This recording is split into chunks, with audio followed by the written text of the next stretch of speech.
खजाने के बारे में तो सभी जानते ही हैं, मगर बहुत कम लोग जानते हैं कि उसे शैतान का खजाना कहा जाता है। ऐसी कहानी है कि उस खजाने पर शैतान का श्राप है और जो भी उस खजाने को हाथ लगाएगा शैतान उसके पीछे आएगा।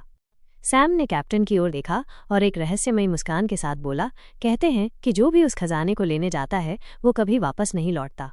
कैप्टन ने हंसते हुए कहा, इसके बाद भी तुम उसके पीछे जा रहे हो, ये बात समझ नहीं आई।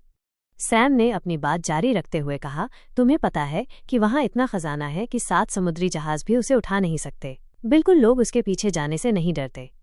सैम ने अपनी आंखें चमकाते हुए कहा, लेकिन वे लोग ये नहीं जानते कि खजाना कहाँ छिपा है।